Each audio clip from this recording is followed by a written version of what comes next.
Welcome, fellow Earthlings, to the In Tune to Nature program on Radio Free Georgia, an interspecies justice radio show that aims to improve your environmental literacy to make you a more inspired and informed eco-citizen and responsible human-animal Earthling who knows how to share the planet. I'm host Carrie Freeman. The views and opinions I and others express on In Tune to Nature do not necessarily reflect those of WRFG, its board, staff, or volunteers.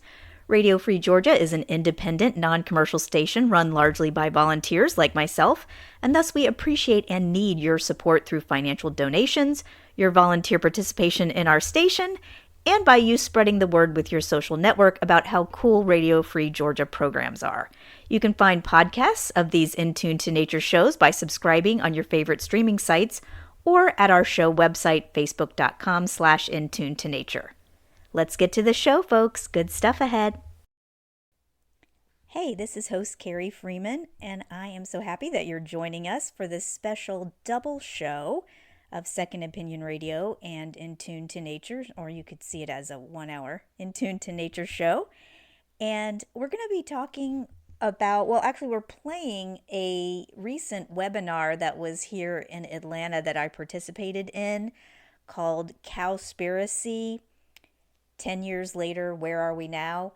Which really is a discussion with the filmmakers of the Cowspiracy documentary about the power of film and the impact that that kind of animal rights, environmental film about the food industry, what impact it has, and what's the best way to be an activist or be an effective advocate for environmental issues and animals. So that's really what the webinar talks about, hosted by Georgia State professor Dr. Natalie Khazaal.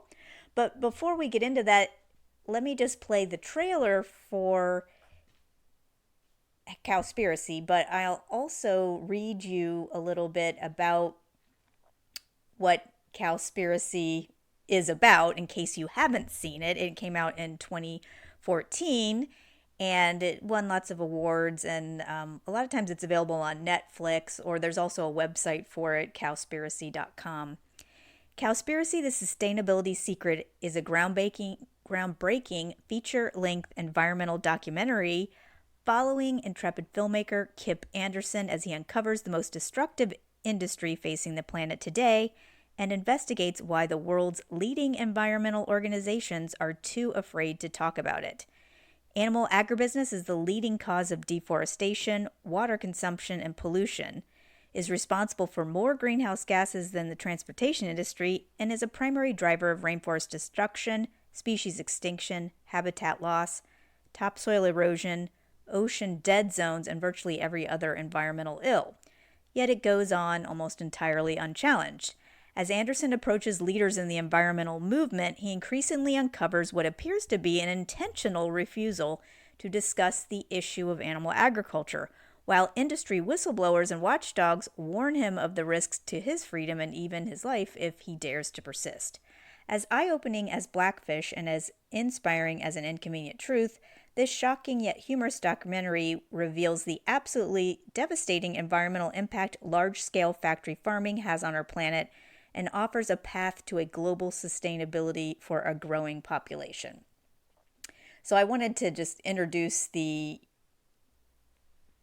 documentary trailer with that in case you haven't seen it. And in this, they also are talking about environmental organizations as well as the animal agriculture industry, because really in the movie he goes around and talks to lots of people at environmental NGOs, non-governmental organizations, and activist groups like Sierra Club, Greenpeace, Oceana, and places like that, and tries to ask them, like, why aren't you talking more about animal agriculture? Do you think there should be any concern of us making this documentary? If you don't realize right now that you're putting your neck on the chopping block, you better take that camera and throw it away. You're going up against people that have massive legal resources, and you have nothing. We're in the middle of the largest mass extinction of species in 65 million years. Let's look at the fundamental problem here. No one wants to talk about it. They're membership organizations, a lot of them. They're looking to maximize the number of people making contributions. I don't necessarily know what it is. There's suppression and mismanagement of information everywhere. It abounds. It starts at the local level, but then it goes all the way to Congress. When you consider the devastation it's having on our planet as well as the oceans. They can dictate the federal policies because they have so much political power. They're one of the largest industries on the planet with the biggest environmental impact, trying to keep us in the dark about how it's operating. That's the one thing no one talks about. Okay? Everybody goes around that. A lot of people just keep their mouths shut because they don't want to be the next one with the bullet to their head. I don't know that I would want to comment on that. So this webinar that we're going to be playing from May 21st, 2024 was hosted by Dr. Natalie Khazaal, and she's an associate professor at Georgia Tech in the School of Modern Languages, and it was the School of Modern Languages that supported this webinar with a grant. And she's interviewing Kip Anderson and Keegan Kuhn, who are the producers of Cowspiracy, and they also are part of an organization that they started, a film and media company called AUM Media, Animals United Media, and that website is aumfilms.org, and it's a leader in producing high-impact media projects focusing on peace and compassion for all beings. It's a nonprofit. And I'll tell you a little bit more about the filmmakers. They're San Francisco-based a little bit later in the show, but I wanted to also mention that they'll mention some of the other shows that or documentaries they've also produced, which you may have heard of. Seaspiracy, which is about the fishing industry. What the Health, which is about, eating plant-based diets. And Christspiracy also comes up, which is about animal ethics in Christianity. So let's get started listening to an edited version of the webinar. Let me start with a couple prepared questions about how we can look at animal agriculture and sustainability a decade after the release of Cowspiracy. This is a question by Professor Ellen Gorsevsky from Bowling Green State University. She teaches Cowspiracy in her environmental communications and rhetoric graduate and undergraduate classes and publishes on critical animal studies and media studies. So she's asking, when Cowspiracy premiered 10 years ago, it showed how unsustainable animal agriculture was. What's an update on the status of animal ag since the film was made? Is the data even more alarming today than it was then? If you want to take that, or you want me to? You can start. Yeah. Unfortunately, it has gotten worse. While people are more aware than ever of the impacts of animal agriculture on the planet, meat consumption has continued to rise, and it's particularly rising in other countries and other regions in the world. So, for example, China and India have seen a dramatic increase in meat consumption and animal protein consumption in the last 10 years. As people's standard of living comes up, people want to live and eat the way that people live and eat in the United States in particular. And because we have such a high meat and dairy consumption in the US, that is what the trend follows. There is a lot of work being done to try and shift that, but sadly the situation has only gotten worse. Again, while education is critical, this is a big part of the problem. On the flip side, I would say we're in a way we're better than we were 10 years ago, because 10 years ago it was completely in the dark. And at least when something like Cowspiracy, it was just not even talked about. It was unheard of. So once it comes into the ethers and it got very mainstream, and it's still talked about today all the time, it's at least in the conversation. And that was not happening 10 years ago. And there's been a pushback. A lot of times in these type of movements, there's 2 steps forward, 3 steps back, 4 steps forward, and it kind of goes back and forth. And 10 years sounds like a long time, but for a movement that in a way just started 10 years ago, it was non-existent. When you have social rights, women's rights, these things have been going on for decades and decades, sometimes hundreds of years. Then they start having this crescendo effect and take off. This just started, really, this movement, I guess you'd say, only 10 years ago. I mean, other than pockets here and there. So with that being said, I feel it's come a long way of how much it's in the conversation. And so, as Keegan said, China is copying the US, but I do feel there's this shift happening with the upper class of what it means to, be a conscious eater. And maybe not everyone's vegan, but I believe the upper class at least are starting to eat less meat. I don't know if any data on that. And with these incredible new cheeses and these incredible new alternatives, I just watched another little short documentary on Madison. What was it called? Madison one of the highest ranking Michelin three-star Michelin rated restaurants in the entire world, plant-based. And, a conversation with the chef. And, he's very optimistic too, just when you experience this shift in what it means to be, experience these new tastes, kind of like the gold roots, it's going to kind of trickle down that everyone will take suit on what it means to, be a conscious eater and eat well. So anyway, I do see there's a positive side as well. Yeah, it looks like the tendency is, going maybe like both ways. And we have to make sure that we want to address both ways. If other countries outside the US are copying the US and the trends, if the trends in the US are changing, and do change substantially, probably the other countries are gonna try to copy that as well. I have another question from Cole Rogers, who is a Georgia Tech student. Did you find any other environmental issues that are being hushed, pushed aside, or downplayed? You mean other than the animal agriculture issue? Yes, I'm assuming while you were doing the movie, maybe something else that came to your attention. It didn't end up being in the movie, but maybe something that is worth also exploring. Keegan, can you think of one? While we were making it, not so much because it was so, in a way, not to say groundbreaking, but we were just super focused on and covering this and just going. It's like we got a PhD in the subject of how deep we went, and Keegan's been doing this for a long time too, even before we were making the film.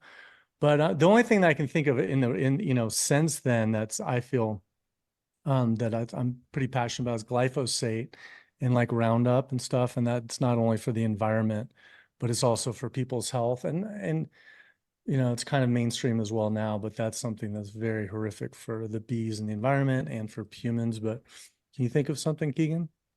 Yeah, I mean, as far as things that were, not getting attention, because one of the main motivations of Cowspiracy is bringing attention to this issue in the environmental world that doesn't get talked about or hadn't been talked about.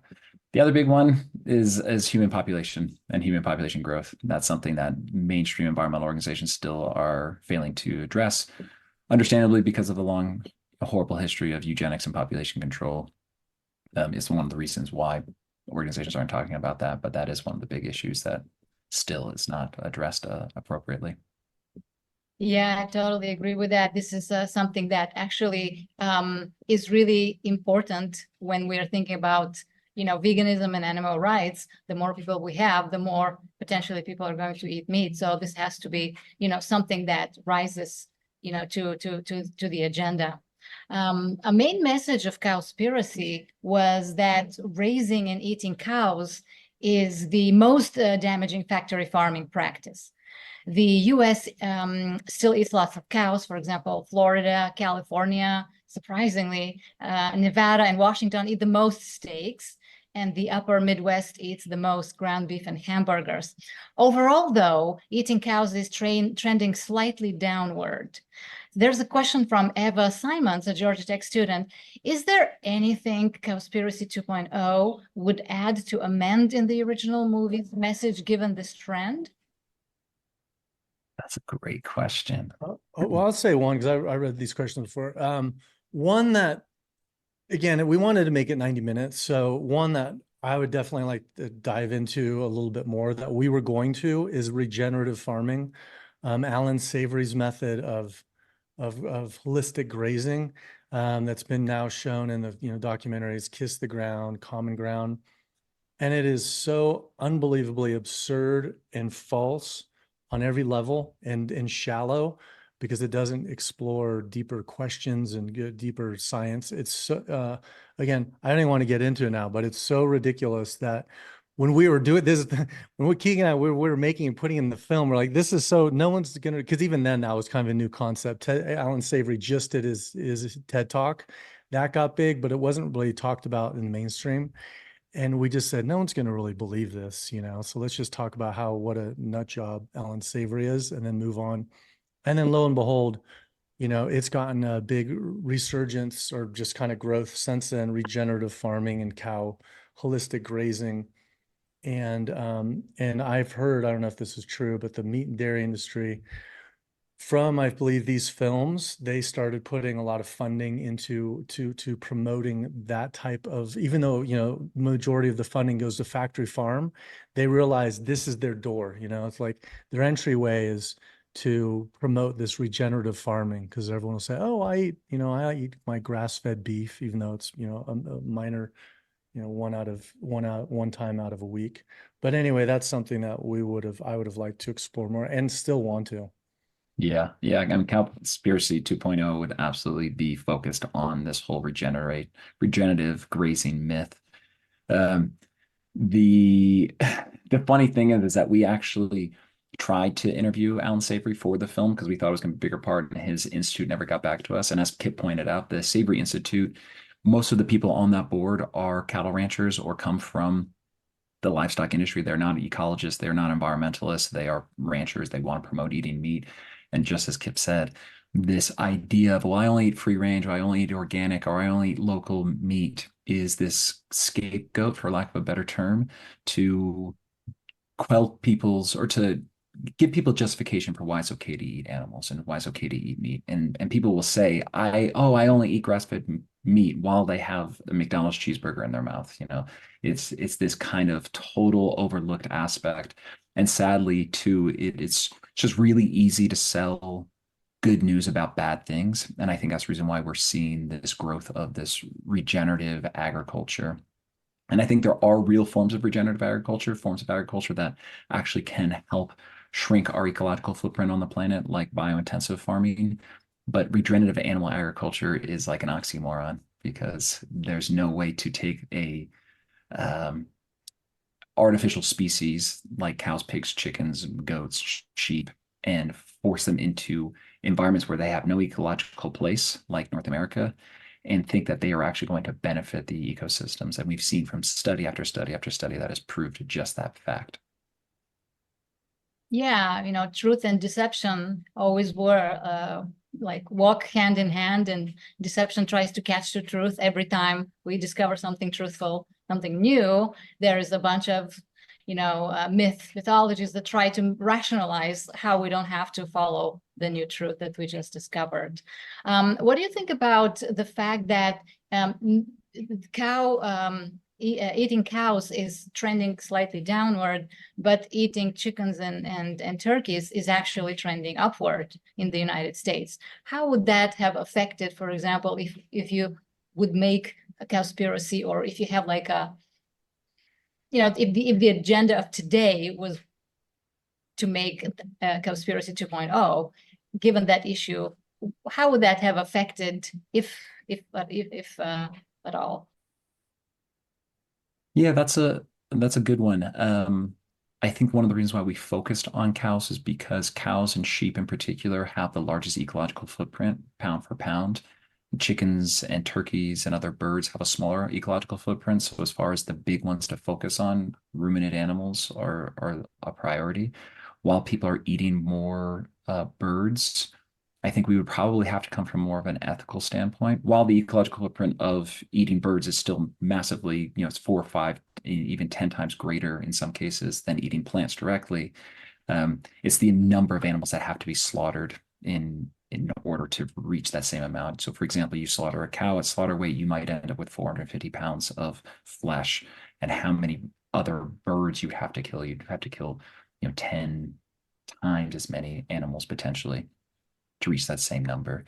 So I think we probably would come from more of an ethical approach. That would be my thought, Kip.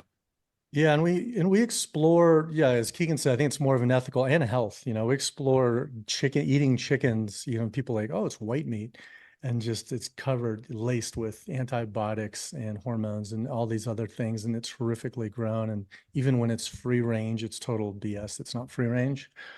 And Chickenspiracy doesn't come off quite as well as Cowspiracy rings. So that was, but yeah, I feel it's more on the ethical note and a health note. If you know anything about chickens, you don't want to eat a chicken. It's disgusting on every level. You're listening to a local webinar on Cowspiracy 10 years later, hosted by Dr. Natalie Khazaal, who is a Georgia Tech modern languages professor and critical animal studies scholar. And she is interviewing filmmakers of Cowspiracy, Kip Anderson and Keegan Kuhn.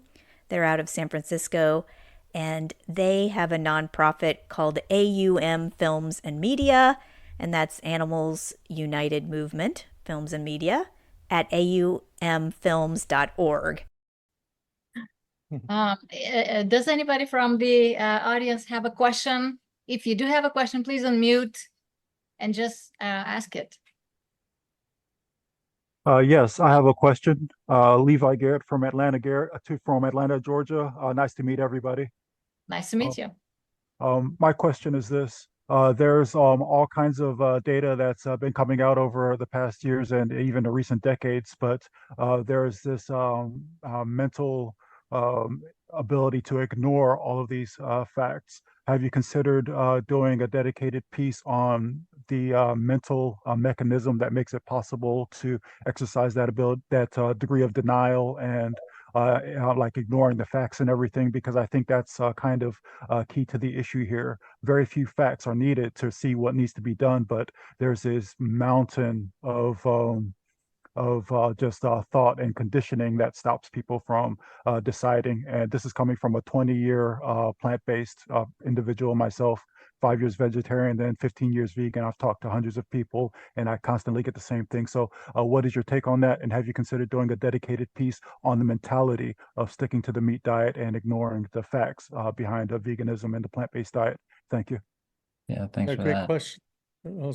Great question. For me, it's something that's really interesting to me of, the different angles of the conversation, ethics, health, and environment. That one is a big one for me. And we have a new film out that we're releasing online very soon called Christspiracy. Even though it's called Christspiracy, it's the ethical angle of the equation. And we go into that a little bit of the disconnect of what you're referring to. It's a disconnect from who they are, from the facts, what they really believe in. And it's super interesting. And if anyone, listening, Melanie Joy does a great job. She's written the book, Why We Eat Cows, or Eat Pigs, Wear Cows, and Love Dogs. So something in that note. And she goes into the psychology of that and the psychology of carnism. People talk about veganism as veganism is something, and when reality, it's carnists is, what we should be talking about, of the bizarreness of the disconnect of how that is a weird thing rather than veganism.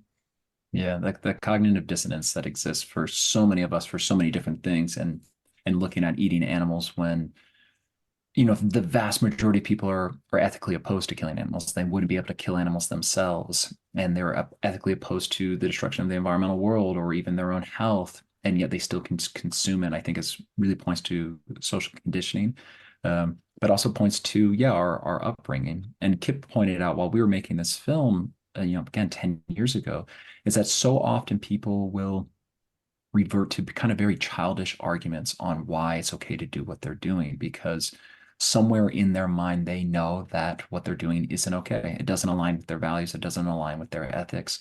And so they revert back to this childlike argument. And part of it could play into the fact, and I think Dr. Will Tuttle wrote about this, is that, you're challenging what people's parents taught them. When we say, hey, you shouldn't eat meat, somewhere in their psyche, they say, yeah, but my mom taught me to eat this way. So you're telling me my mom is wrong. And if I go against this, I'm going against my own mother. And maybe it extends further. It's, I'm going against my own culture. I'm going against my own upbringing. I'm going against whatever. And so it's understandable that people push back against it, even when they're just bombarded with, the incredible amount of data and facts that show us that eating animals doesn't benefit the planet, our health, and clearly the animals. Thank you. Go ahead. Yes, thank you very much for answering that. And thank you for referencing Dr. Will Tuttle also. His World Peace Diet is definitely a classic in the genre. Thank you very much. Yeah, Thank you, Gareth, for World asking Peace. this question. I just want to shout out to that too. The World Peace Diet is phenomenal. When I first went vegan, long before Cowspiracy, it was the first book that I dove into, and the different angles of what he discusses in there was really, really fascinating. So I'd highly recommend that book. It's great to see that we have books that are making so much impact. Cowspiracy was crowdfunded. You had a bit of issues securing at first, serious, film companies, production companies. And so it was crowdfunded, but it gained worldwide distribution on Netflix. What impact has it had since its release? You want to go, Kip? Go ahead. Okay. Yeah, it's been massive, the impact that the film has had. I mean, we hear from literally hundreds of thousands of people who have changed their lifestyle because of this film. The film being available on Netflix and having Leonardo DiCaprio come on board as an executive producer elevated the film to a whole nother level. We actually really hadn't seen a vegan-driven film have this type of success that Cowspiracy had had. And I mean, for example, we had in a 4-day period, 40,000 people sign up for our 30-day vegan challenge. And that's just a small sliver of people. We have continued to see this film shown and taught as you are doing. But, European Union Parliament showed the film, the Italian Parliament showed the film, the Dutch Parliament has shown the film and created global discussions around this issue, utilizing the film as a teaching tool, which was one of our big motivations for making this film, was that we wanted to be able to have something that you could hand to someone and say, here's all the arguments in one place, at least for the environmental angle. And it has been incredibly successful in doing just that. And yeah, I feel the impact too. Reminds me of a study I read recently too, of that when there's transformation or someone's trying to even transform into make a lot of impact through another country, like supposedly Russia's trying to do the US, there's a belief where it takes, I believe it's 20 years, because it's an entire generation. You have to teach an entire generation and shift that, because you're not focusing on the generation that's quote unquote in power. It's that next one that's coming up. And so with Cowspiracy, we talked about just 10 years and we're saying, there's some impact. We're really going to see the massive impact of everything that's happening, I think, over the next 10 years, because it's that next gen, the millennials starting to take over, and then the Gen Z. And we're already seeing a lot of studies that the Gen Z are eating way more consciously. I'll pause the recording there. This is Carrie Freeman. You're listening to a special hour-long edition of In Tune to Nature. I host this hour-long special every 5th Wednesday of the month.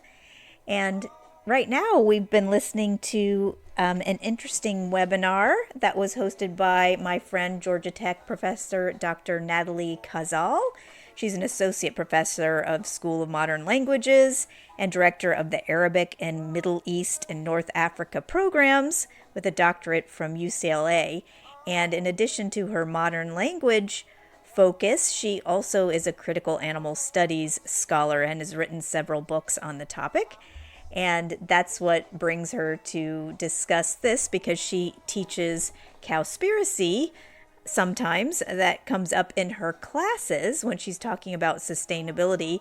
And so this webinar that she created is Cowspiracy 10 years later, because it came out in 2014 and was a big hit, especially since it went on Netflix. And since then, the producers Kip Anderson and Keegan Kuhn and some other filmmakers have worked with AUM Media, a nonprofit that produces a lot of compassionate documentaries. And they'll talk about Seaspiracy and Christspiracy and What the Health and other documentaries that you might have seen that really kind of expose the truth about plant-based eating from a health angle, from a commercial fishing angle, from an animal agribusiness angle, and why we need to be paying more attention to this. But this webinar, we're focusing on not just those documentaries, but the general topic of how to be an activist to get to this plant-based transition that we need to have and to get to a more sustainable food system. So she is talking to Kip and Keegan about that. I'm part of that webinar as well.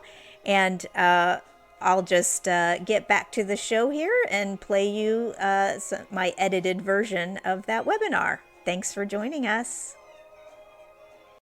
Cowspiracy also showed how animal agriculture operated under environmental organizations' radar. Despite all the data about the damages animal ag causes. A quick round of related questions here. One is from Professor Ellen Gorsevsky. Have some organizations come around? Yeah, go ahead, Kip. I'll say something real quick. I went, because I saw some of these questions, I quickly went to Greenpeace and Rainforest Action Network. I was like, maybe there's a few things. And it was like a time warp. It's like going back 10 years. It's like the exact same website. And I couldn't believe it, especially like Rainforest Action Network. And it just had the same ridiculous things, and again, they're not all ridiculous, but to not have some, major thing of things that you can do. It says take action, then it's just all these things that they're doing, but take action, do not eat animals.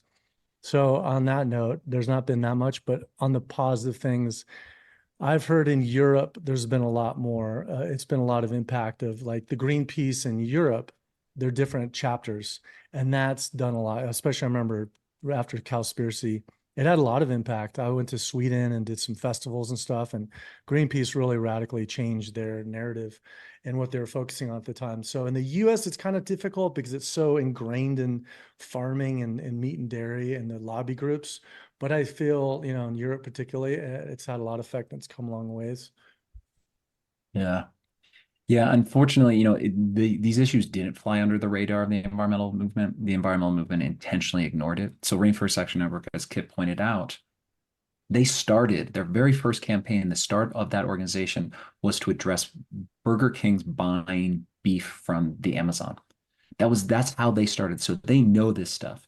The time when we interviewed the executive director of that organization, she was the former head of leather for Greenpeace. So they actually had a campaign about leather coming out of the Amazon.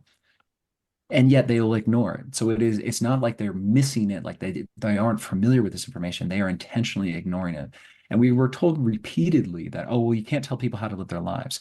But if you look at their call to action page, it'd be drive less, don't fly in airplanes, don't buy single-use plastic. It'll tell people how to live their lives, but they'll ignore this big one. The most important thing you can do, other than not having children, is to not eat animals, not support the animal agriculture industry. And so they intentionally ignore it. There are organizations who are addressing it, who were addressing it before the film came out and have continued. Center for Biological Diversity has a campaign called Take Extinction Off Your Plate. They're also one of the few organizations who will also address human population. Western Watershed Project addresses animal agriculture head on and just in a most effective, comedic way. And I think they are an amazing organization that is addressing particularly public lands grazing. But sadly, a lot of the environmental organizations in the United States still are failing to address it and addressing it properly, if at all. Yeah, progress is uneven. It happens in some places, but it doesn't happen for a long time in others, and we have to push through. Here's another question from Tony Kinn from GARP, Georgia, Animal Rights and Protection. Have some quote unquote progressive NGOs done a better job of dissociating or divesting from firms connected to factory farming and animal exploitation that you know of? Not that I know of personally. I haven't looked into this.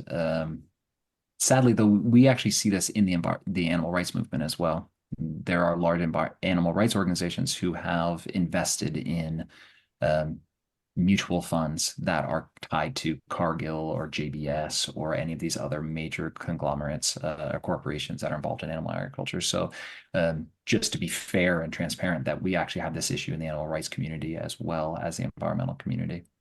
How is this particular conversation going? Who is challenging them?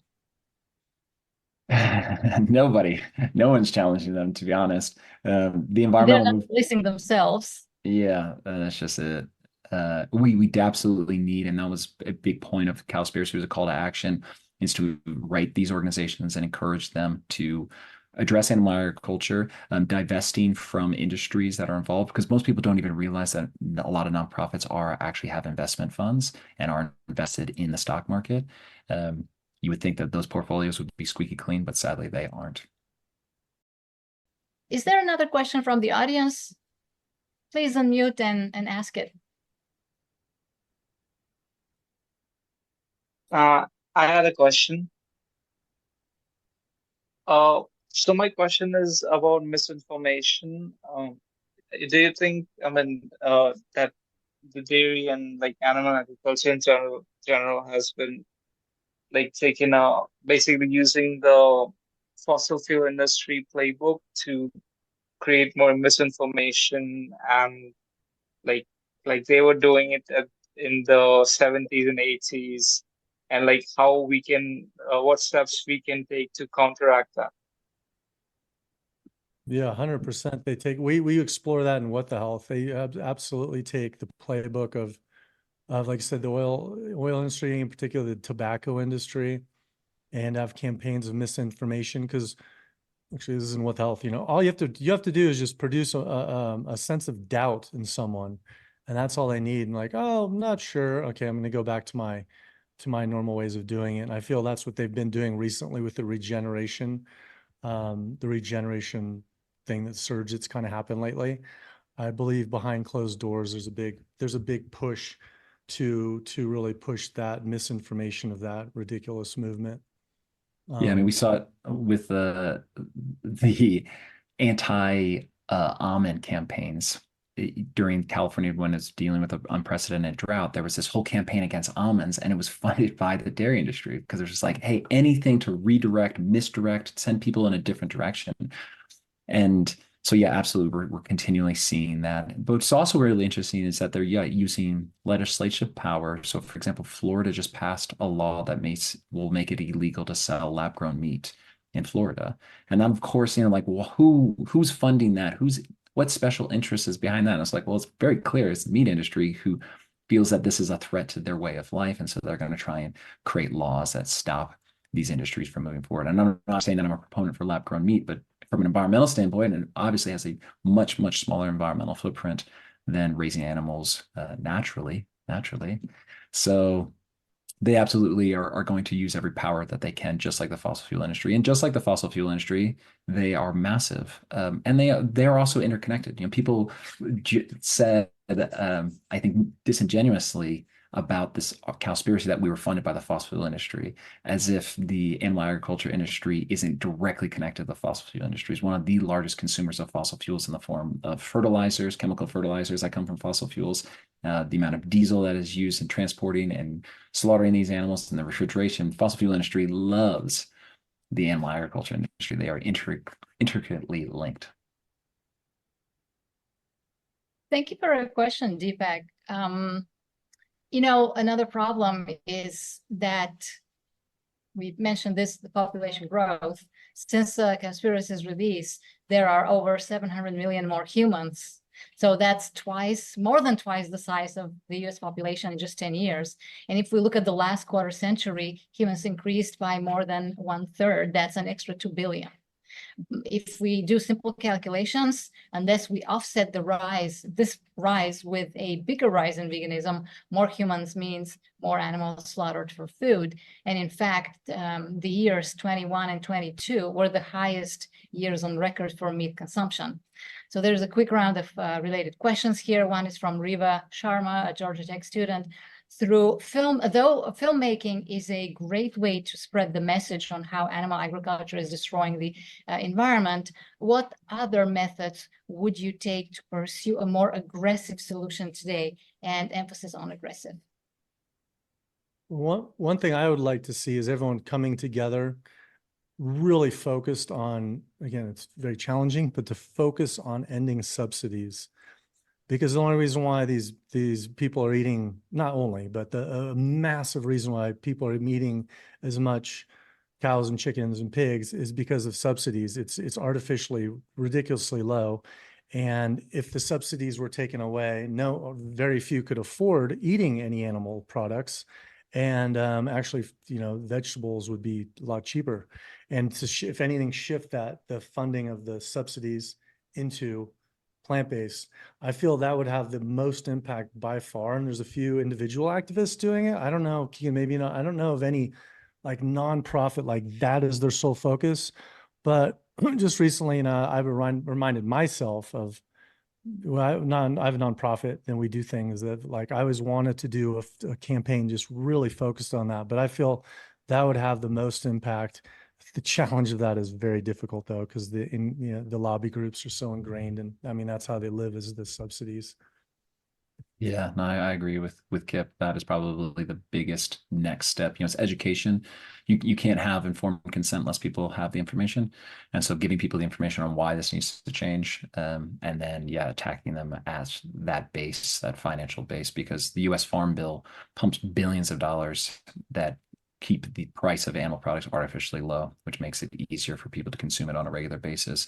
Where if we remove those subsidies, and the libertarian movement in the US was, talking about, getting rid of federal subsidies. And it's like, while I'm not a libertarian, it'd be like, oh, it'd be really interesting to see, like, let's see what the actual price, the fair market price of these products really is. And how few people will actually be able to afford a $25 hamburger. They're not going to pay it. They're just not. They'll eat that $6 vegan burger seems a whole lot cheaper compared to the actual price.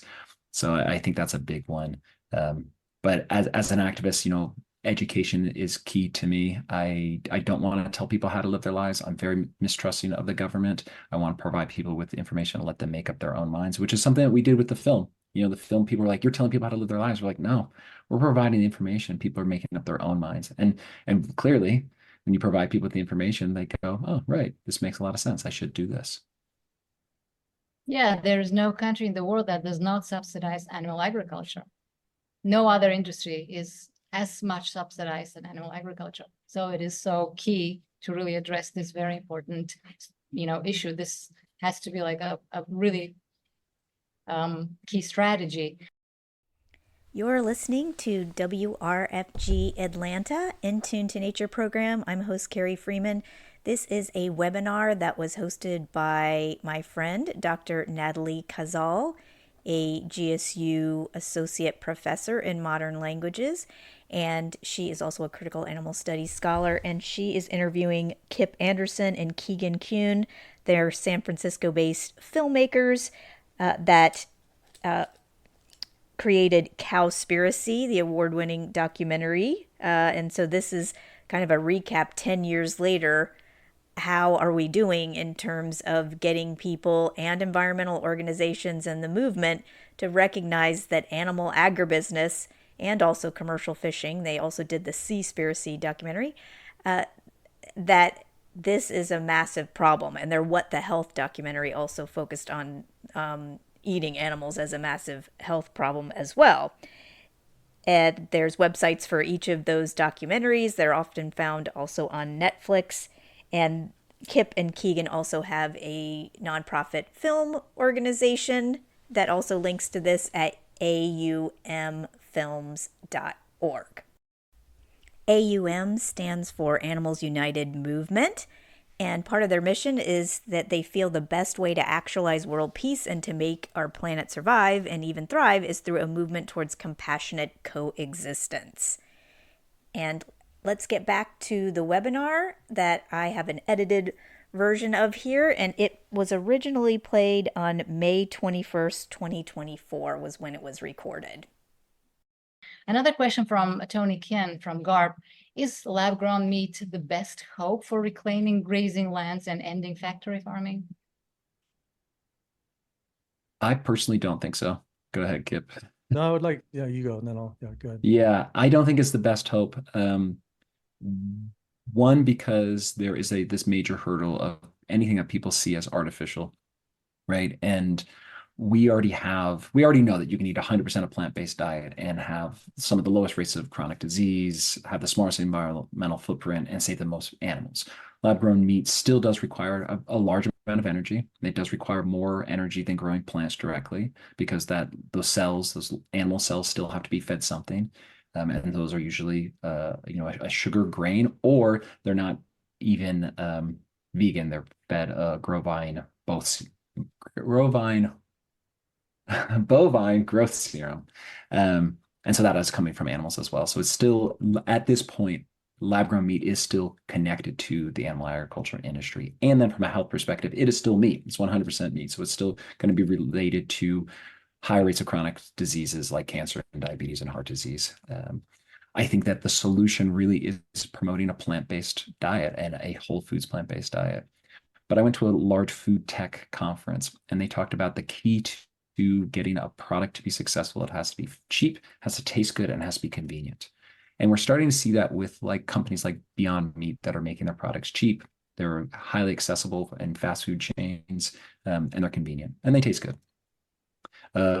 So I think the plant-based options, because there's also the cost of entry is so much lower, lab-grown meat is still very cost prohibitive because it costs so much to produce it and it's new tech, and you still have this cultural barrier to overcome. So while I think lab-grown meat may be appealing to some people, I don't think it is the solution. I I believe it's going to be one of the biggest solutions. I believe it's a gateway to people starting making the connection that they're eating animal flesh, because they're like, oh, I'm not going to eat lab-grown meat. And it's like, oh, well, your alternative is this cow that was raised and it's slaughtered and slit his throat, and it's horrific. Like, and the connection, I feel it brings one more connection to going plant-based. So I believe it's like a gateway to making a connection to what you're eating. So I feel that's a big part of it, because I've already had conversations with people, and it's just, they never thought of that. Like, I'm not going to go lab-grown meat. And why? Because it's grown in a clean lab without an animal being killed. And it's an interesting conversation. And with that being said too, like, people, I do feel there's a barrier there that, like, oh, that's kind of bizarre, it's lab grown, I'm not sure about that. But like so many things over time, there's a strong marketing campaign I've already seen some of the hints of how they're going to market it, and it's very powerful. And so I feel it's going to be a massive step towards the solution. And it's not the end all be all, but I think it's I personally, yeah, the prices are really high, but as those come down, I feel we're going to be really surprised about how many people do eat it. And for me, to save for me personally, of all the angles, it's saving animals' lives. I feel, in the near future, it's the most realistic way to save as most animals as possible. So I personally am a huge fan of it. Again, it's not perfect, but of the different solutions of, like, being in this movement now 17 years, everyone going vegan, okay, that's a little difficult, but I can see my friends, a lot of my best friends, they're not going to do that, but they're going to start to eat this lab-grown meat that I've talked to. I'm like, wow, that's cool, So I feel really good about that and do support it a lot. Again, it's definitely not perfect, but I feel it's going to be a massive step. Also, too, like, so on adding to that, the pet food industry, the pet food industry kills so many animals and is destroying the planet by killing animals. In the lab, the dogs and cats, they don't care if it's lab grown. And so there's some interesting, exciting companies that are doing it specifically for pet food. So, like, thinking outside the box too, that's massive. So yeah, I'm a big proponent of it, and I feel it's gonna be huge. Yeah, that's where. Sorry, go ahead. The pet food industry is what I'm most excited about when it comes to lab grown. And then you could also have species appropriate diets too. So, for example, domesticated cats should not be eating chickens. They should not be eating cows. They should not be eating tuna. They should be eating small birds and rodents, right? And so doing lab grown rat meat and lab grown mice meat, totally unappealing from a human perspective, but for that cat is the most ideal diet for them, and they're obligate carnivores. So hey, that sounds like an awesome use of that technology, and for an environmental point and from an ethical point, that's what I'd like to see.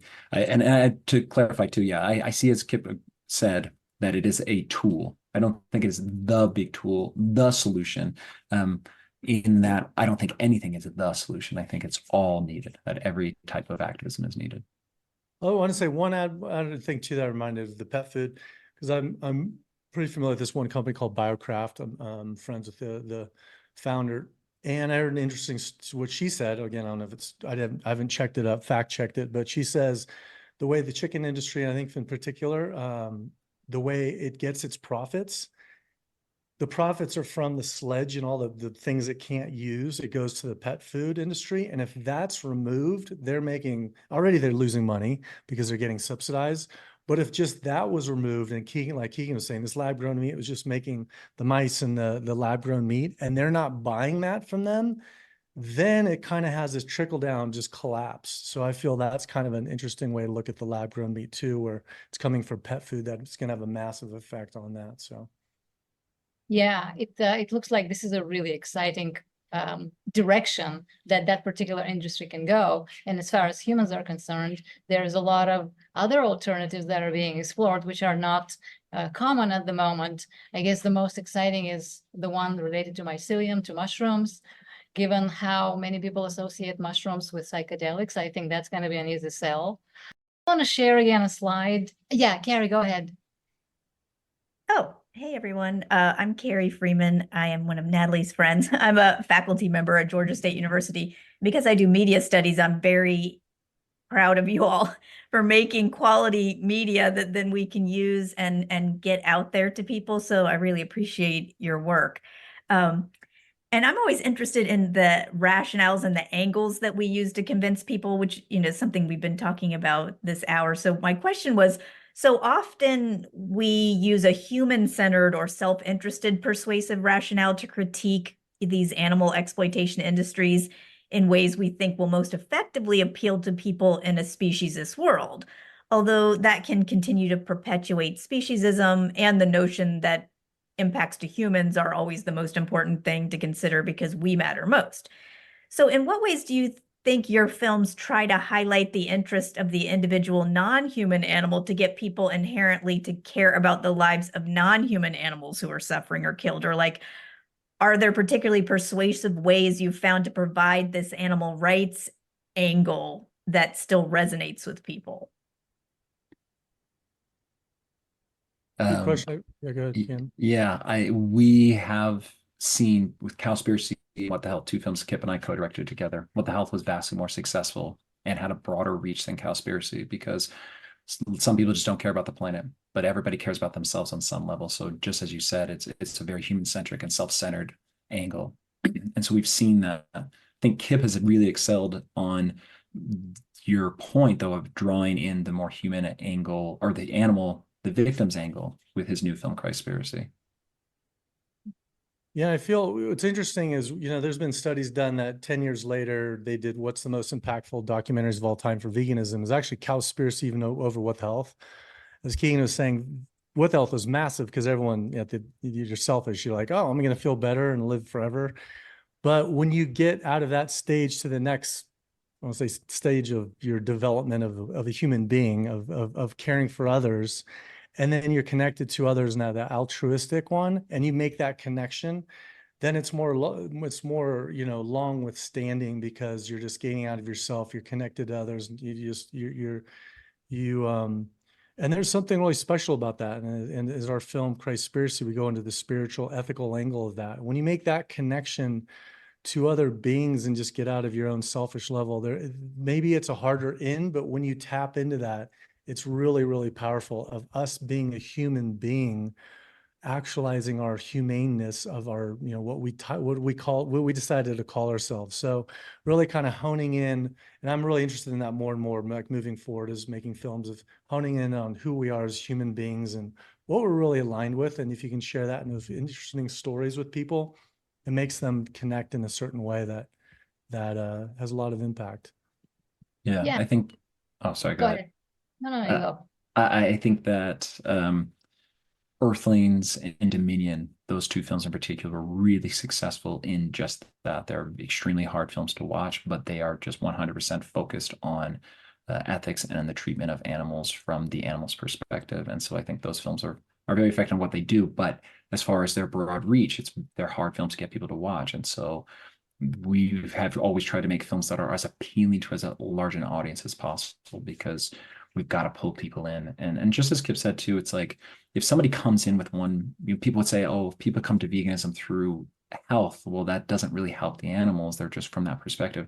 But it's so much easier to hear the ethical message when you're no longer supporting that industry. It strips away that guilt. And you say, oh, okay, I can now hear. So I know lots of health motivated vegans who have become ethical vegans because they're no longer involved in that industry. Yeah, that seems to me to be very strategic. And there is definitely a barrier to human defenses. The human defenses are a barrier to actually hearing the message. So the more effectively we can demolish this barrier and then spread the message. So we are at time, but do you mind staying for maybe 2-3 more? We will end it there. Thank you for listening to this webinar, recently just recorded in May of 2024, hosted by Dr. Natalie Khazaal from Georgia Tech, starring Kip Anderson and Keegan Kuhn of AUM Films and Media, aumfilms.org. And on that site, you can see links to Cowspiracy and Seaspiracy. There's one focused on New Zealand called Milk, the What the Health documentary they've talked about. The other one, The End of Medicine. That's something I've also had a show on. So lots of interesting things there at their website. And to our listeners, thank you for tuning in to In Tune to Nature, a show that's hosted every Wednesday at 6:30 p.m. Eastern Time, online at wrfg.org and on Atlanta radio station 89.3 FM. We post action items, news, and podcasts on the show's website, facebook.com/In Tune to Nature. I'm one of the volunteers at Radio Free Georgia. I'm host Carrie Freeman, asking you to please support independent, non-commercial media like WRFG, Radio Free Georgia. Their website is wrfg.org. And remember to take care of yourself and others, including other species. Thank you for listening. Cheers.